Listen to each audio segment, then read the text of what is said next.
Sejumlah bakal calon legislatif tercatat didaftarkan oleh dua parpol pada pemilu legislatif 2024. Pengamat politik menilai saat ini partai politik masih minim melakukan kaderisasi sehingga kesulitan mencari bakal calon legislatif.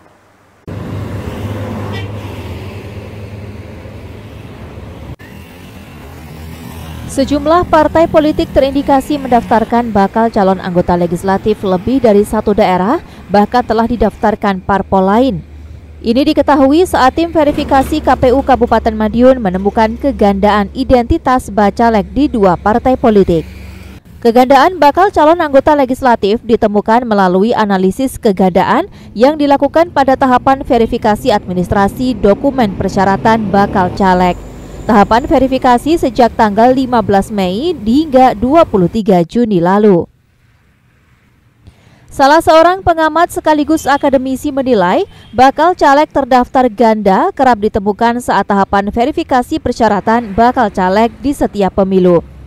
Hal tersebut dipicu oleh manajemen internal partai yang belum solid dan modern dalam mengelola basis data kader untuk kepentingan konsolidasi pencalonan di pemilu. Selain itu, sistem kaderisasi parpol dinilai masih rendah dan perlu dikoreksi. Sehingga saat hajatan gelaran pemilu yang digelar 5 tahunan kesulitan mencari kader parpol yang siap maju dalam kontestasi demokrasi. Terkait bacalek ganda, memang ini menjadi PR di wilayah politik yang baru ya.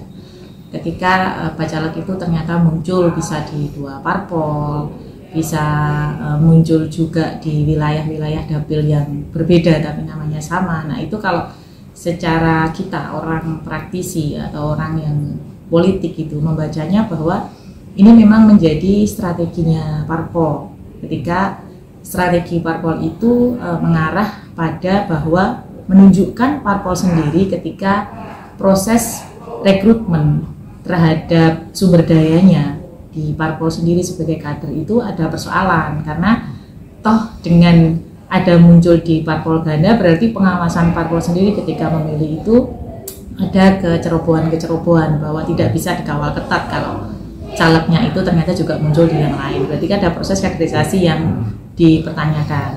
Terus terkait itu juga di sini menunjukkan bahwa secara aspek pragmatis itu muncul. Jadi pragmatisme politis akhirnya berpikirnya secara praktis ini instan. Jadi akhirnya ganda, akhirnya ceroboh, maka secara instan itu dilakukan sebagai pilihan.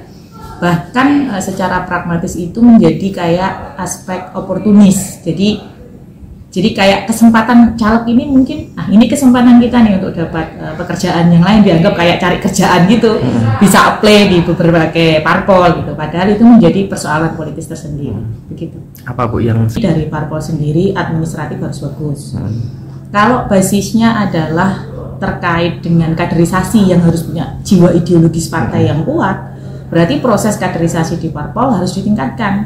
Karena kalau artinya kalau parpol sendiri ketika mencari kadernya atau mencari calegnya itu tidak memakai cara mekanisme kaderisasi parpol yang bagus, berarti ideologis parpolnya juga dipertanyakan tadi. Nah, makanya ini adalah dua sisi yang memang sulit secara administrasi, harus detail, punya tim yang menyeleksi supaya mendapatkan bakal calegnya yang luar biasa, dan di sisi lain si caleg sendiri itu juga harus punya jiwa parpolnya, karena khawatirnya kalau tidak punya ideologis parpol dia kan nanti punya tanggung jawab pemenang sebagai parpol itu. Nuni menambahkan kegandaan bakal caleg menunjukkan tak optimalnya fungsi rekrutmen sekaligus pragmatisme parpol. Diketahui sistem pemilu 2024 mendatang menggunakan sistem proporsional terbuka, sistem yang memungkinkan rakyat memilih langsung caleg atau wakil rakyat di suatu daerah pemilihan yang ditawarkan oleh partai. Tova Pradana, JTV, Madiun.